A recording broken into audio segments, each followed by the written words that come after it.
Yesterday someone asked me a question from Europe.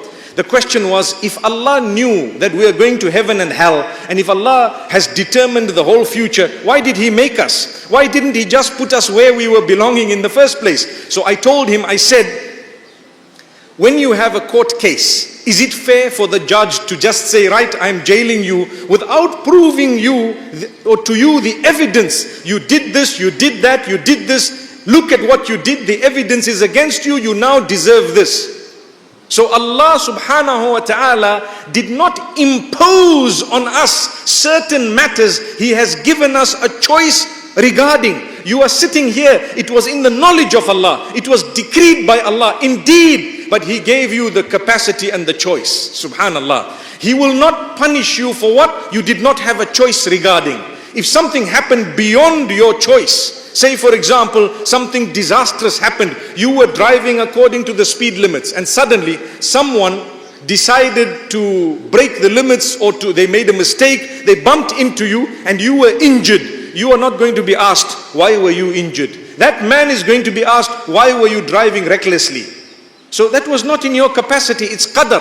Taqdeer meaning it is destiny. It was destined that I was going to go through this. Indeed, I had no role to play. Allah will not question me where I didn't have a choice. But where Allah's given you a choice, you chose. Allah holds you responsible. That does not mean He doesn't know what was going to happen. This is why when we talk about the knowledge of Allah subhanahu wa ta'ala, many of you would obviously know, I'm just repeating it, the knowledge of Allah encompasses many aspects to show the greatness of Allah. يَعْلَمُ مَا كَانَ وَمَا يَكُونُ وَمَا لَمْ يَكُنْ إِذَا كَانَ كَيْفَ يَكُونُ. Allah knows the past.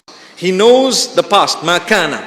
يَكُونُ is mudari'. In the Arabic language, it is present and future. So Allah knows the past, He knows the present, and He knows the future.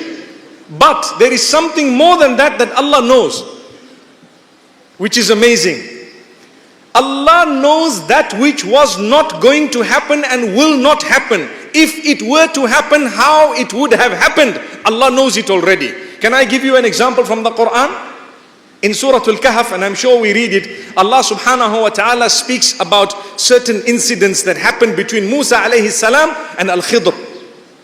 Al-Khidr. And Allah speaks about one of them where young boy was killed by Al-Khidr. And Musa alayhi salam says, أَقَتَلْتَ نَفْسًا زَكِيَّةً بِغَيْرِ نَفْسٍ. How can you kill this man without any reason, no purpose? We are not allowed to kill just because you might have had a disagreement or a difference. You have no right to take away the life that Allah gave. Who gave life? Allah. How can you take away life that Allah gave? If Allah wants, He will take that life away. He has more power than you and I. Subhanallah.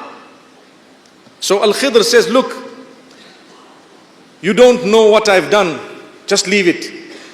It was from Allah, inspired. Subhanallah.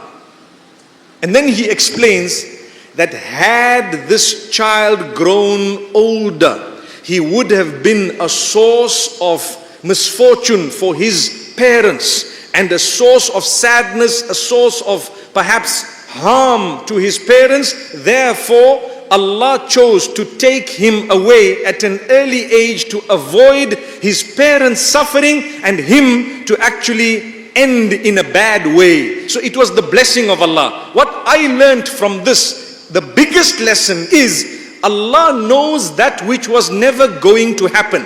Because Allah knew that this child is going to go now. But Allah knew if we gave him life, which we were not going to do anyway, but if we did it, he would have turned out to be X, Y, and Z. That's the knowledge of Allah.